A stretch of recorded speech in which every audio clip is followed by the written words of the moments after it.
Señor presidente, señorías, agradezco en nombre de la Asociación Europa Laica la invitación que se nos ha cursado para comparecer ante esta comisión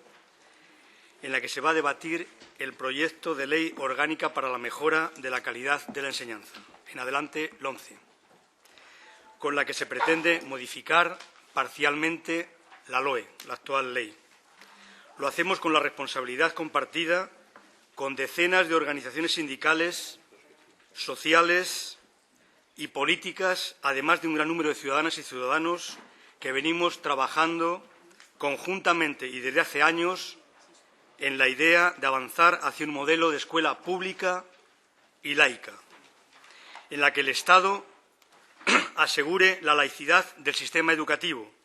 en su conjunto, de acuerdo con los derechos fundamentales y las libertades que la Constitución reconoce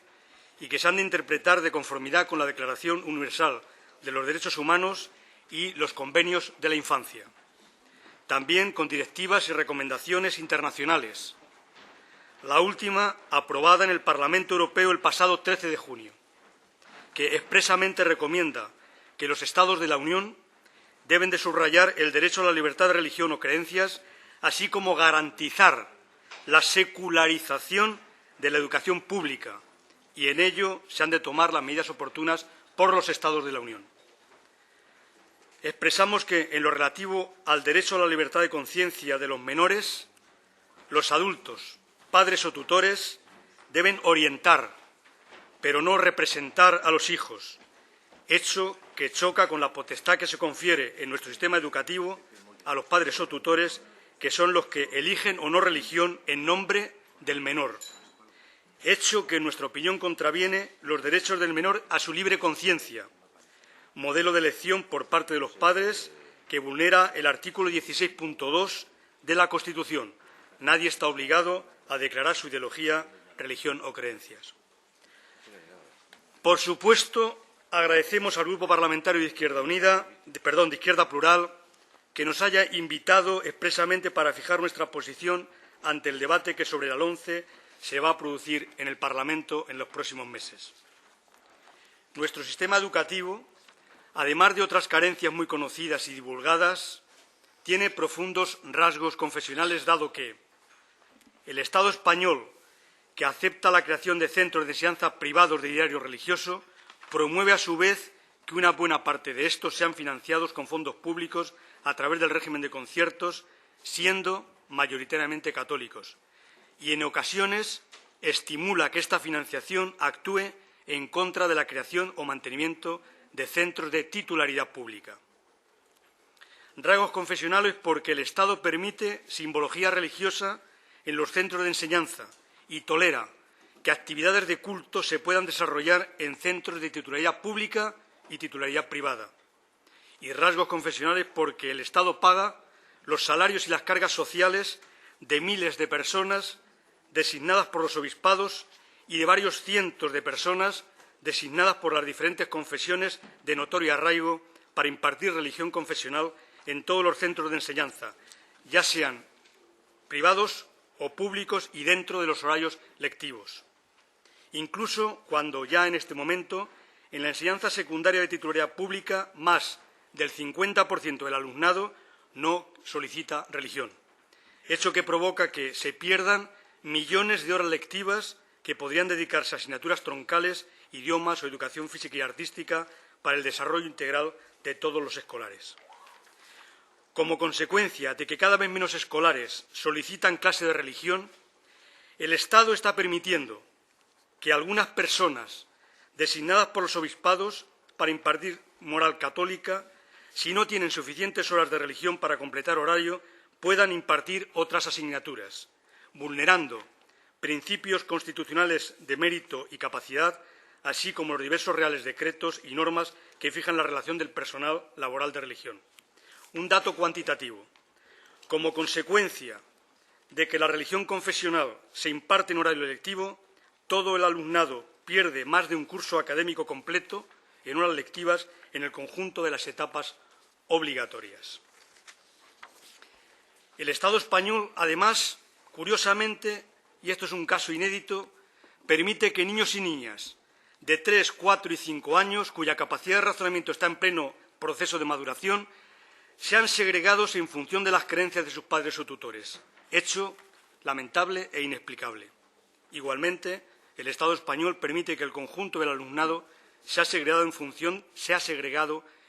de las convicciones de sus padres y tutores, violentando el principio de libertad de conciencia al que tienen derecho todas las personas, independientemente de su edad, como antes hemos mencionado. Europa laica no se opondría a que el estudio y conocimiento de las diversas cosmovisiones, incluido el hecho religioso, formara parte de los programas educativos dentro de las áreas de humanidades y sociales. Lo que nos oponemos es a que las diferentes corporaciones religiosas, el clero, tenga un espacio en la escuela para transmitir, divulgar y formar en su moral particular al alumnado, sea de la religión que sea. Moral y dogma que en muchas ocasiones transmite a los menores mensajes y actitudes en contra de las leyes civiles aprobadas democráticamente por toda la ciudadanía en los parlamentos, tanto estatal como regionales, vulnerando con ello derechos y libertades básicas de la persona, y eso se hace en el ámbito del sistema educativo sin que el Estado haga nada por evitarlo. Es una evidencia que la Constitución española de 1978 tiene diversas ambigüedades y graves contradicciones en esta materia, fruto seguramente de un consenso algo complejo, pero que además una parte importante de su desarrollo o no se ha hecho todavía o su interpretación ha sido con frecuencia manipulado por los sectores y poderes dominantes del Estado. Además, en España se mantiene la filosofía del concordato franquista de 1953, que no está derogado, y los acuerdos con la Santa Sede del 76 y 79,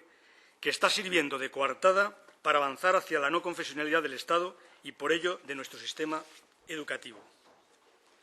En esta línea, el Estado español trata de dar un mayor rango al párrafo 3 del artículo 27 de la Constitución, que expresa que los poderes públicos garantizarán el derecho que asistan los padres para que sus hijos reciban la formación religiosa y moral que esté de acuerdo con sus propias convicciones, frente a otros principios constitucionales y hecho que venimos denunciando. Se prioriza la voluntad de los padres, madres y tutores por encima de los artículos 9, 10, 14 y el 27.2 de la Constitución, que garantizan la libertad de conciencia de todas las personas, incluidos los menores, así como la educación integral y la no segregación de los menores por motivos de conciencia o convicciones. Como anteriormente manifestábamos, la función de los padres y madres o tutores no es la de representar, suplantar, inculcar o inducir sus convicciones a los hijos, sino la de orientar y poner en sus manos los instrumentos y herramientas adecuados para el pleno desarrollo de su personalidad, como dice la Constitución. Además, se aplica el 27.3 cuando se trata de la formación religiosa, pero no se tienen en cuenta el abanico plural de otras muchas convicciones, incluidas las no religiosas.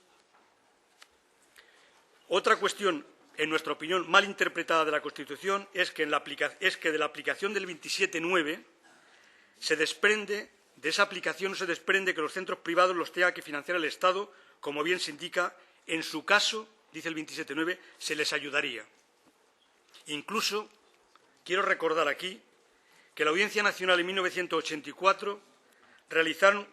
una serie de sentencias escrupulosas y modélicas para el Estado de Derecho, con el siguiente razonamiento. 1984. El derecho constitucional a la libertad de enseñanza y a la libre elección de centro docente no comporta una correlativa obligación estatal de financiar centros privados. Asimismo, la Sala posteriormente dijo que la protección de los derechos y libertades constitucionales de los ciudadanos no da derecho a estos para reclamar subvenciones o prestaciones del Estado para que garantice y haga efectivas tales derechos y libertades. En suma, el Estado no tiene la obligación constitucional de financiar los colegios privados. Esta lectura jurídica de la Constitución, inapelable e impecable, no fue tenida en cuenta por el poder político de los años 80, iniciándose a través de los denominados conciertos la financiación de la enseñanza privada, que hoy es mayoritariamente católica, alcanzando a casi el 30% del alumnado del Estado español. Para abundar más en un modelo de privatización del actual sistema educativo, la vigente Ley de Educación, LOE, en su artículo 108.4, establece que la prestación del servicio público de la educación se realizará a través de los centros públicos y privados concertados. hecho que Europa Laica reprueba y viene denunciando sistemáticamente desde que se aprobó la ley, ya que es una de las bases jurídicas que sostiene la actual tendencia privatizadora del sistema por los sectores neoliberales y por la Iglesia Católica oficial. En nuestra opinión, el servicio público de enseñanza es atribuible exclusivamente a los centros de titularidad estatal. La libre creación de centros de enseñanza privados está reconocida por la actual Constitución, tema que podría ser revisable, pero el actual modelo de centros privados concertados lo rechazamos, y más si son dogmáticos, religiosos o si fueran de otra naturaleza ideológica. Incluso estamos convencidos en Europa Laica de que si los centros privados concertados no estuvieran en manos de congregaciones o empresas religiosas de forma mayoritaria, no se habría dado este enorme paso de privatizar la enseñanza vía conciertos. Llegado a este punto, cabe preguntarse, ¿tenemos o no un sistema de rasgos fundamentalmente confesionales? ¿Y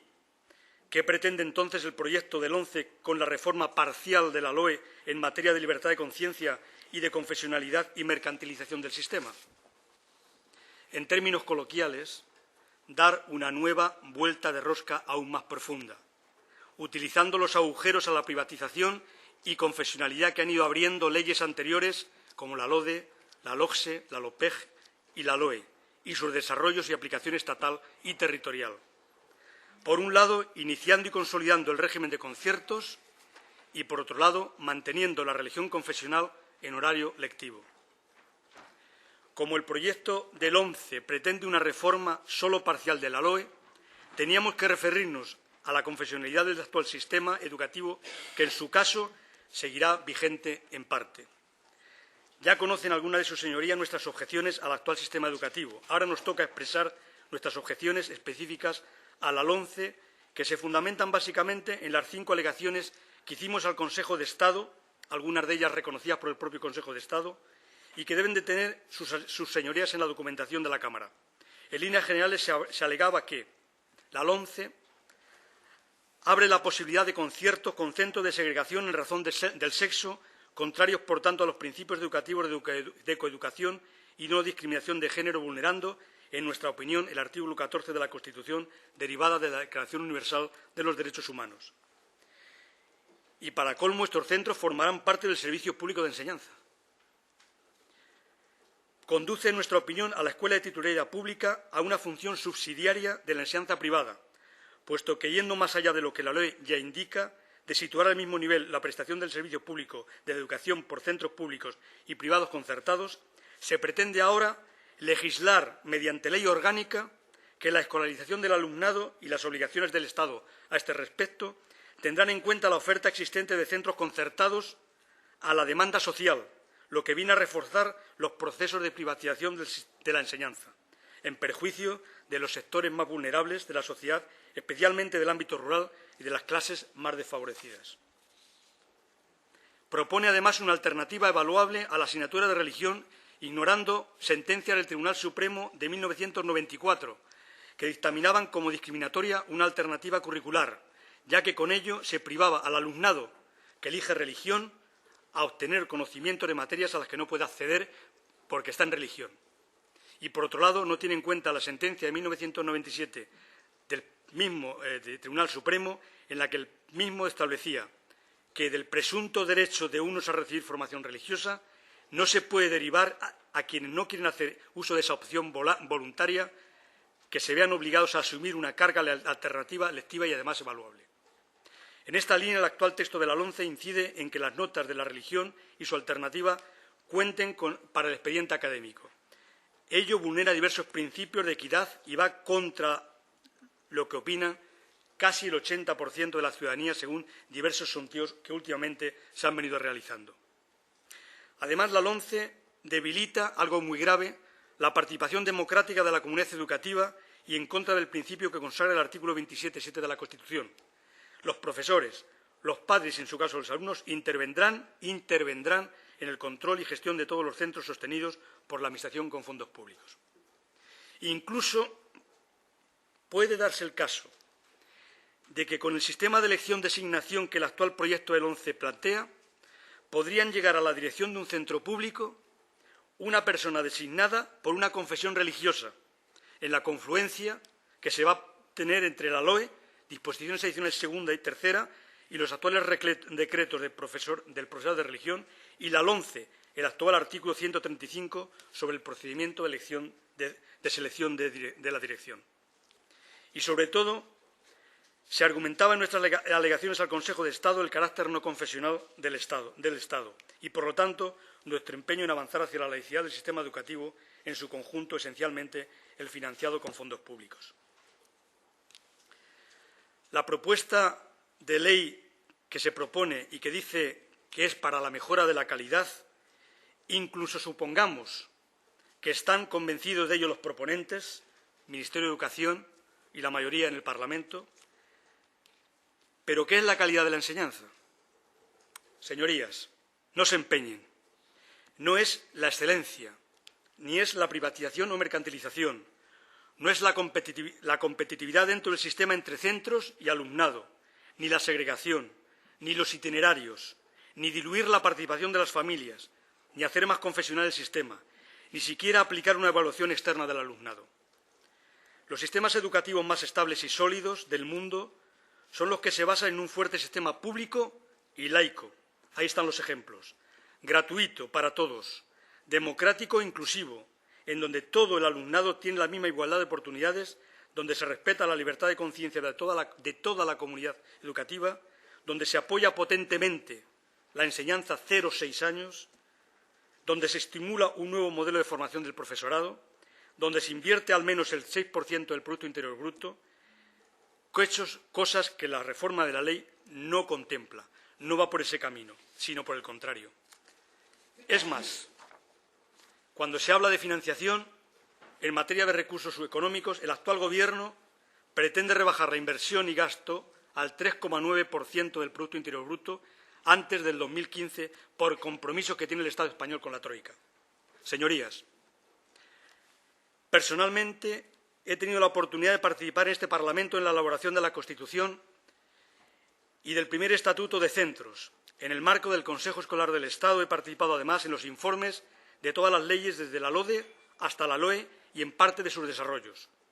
Esta experiencia acumulada me indica que seguimos con el proyecto del 11 por caminos inadecuados y probablemente dentro de poco habrá una vuelta a empezar, siempre tejiendo y destejiendo la educación en España, como dijera don Miguel de Unamuno. En suma,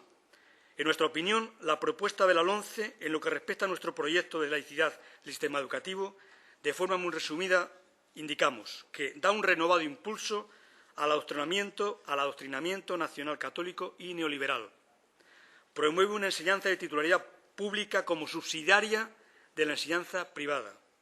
Debilita, cuando no anula, la participación democrática de la comunidad educativa. Socava el desarrollo y el aprendizaje de valores éticos y universales en las etapas de secundaria. Trata de legitimar la segregación por sexo y la segregación por cuestiones sociales, intelectuales y de territorialidad, me refiero a ruralidad y zonas desfavorecidas. Para terminar, Europa Laica exige en sede parlamentaria, como lo hicimos el 11 de octubre de 2005, también en esta sede, cuando se iniciaba el trámite de la LOE, que para respetar la libertad de conciencia de toda la comunidad educativa y para avanzar en la laicidad del sistema educativo, en la neutralidad del Estado ante las religiones u otras convicciones, o, como ha recomendado recientemente el Parlamento Europeo, procurar la secularización del sistema educativo, es preciso la anulación de los acuerdos con la Santa Sede del 79, que la religión deje de formar parte del currículo y del horario lectivo saliendo de la escuela, que ninguna simbología ideológica o religiosa tenga presencia en los centros escolares y, por lo tanto, que tampoco se realice culto religioso en ningún centro escolar, que no se financie con fondos públicos el adoctrinamiento religioso en ningún centro escolar ni la segregación por razón de sexo o de otra naturaleza ideológica o social. Peticiones y exigencias que forman parte de una amplia campaña por una escuela pública y laica que promovemos decenas de entidades sociales, políticas y sindicales del Estado español desde hace años. Por último, indicar a sus señorías que Europa Laica es una asociación modesta, de pensamiento y activismo social que se financia solo con las cuotas de sus asociados y cuyos fines fundamentales son la defensa radical de la libertad de conciencia de todas las personas, independientemente de sus creencias, y la separación de las religiones, y que aboga también por un modelo de democracia representativa junto a un modelo de democracia participativa y, a la vez, de que todos los ciudadanos puedan intervenir permanentemente. Gracias por su atención, por habernos recibido, escuchado y quedamos a su disposición.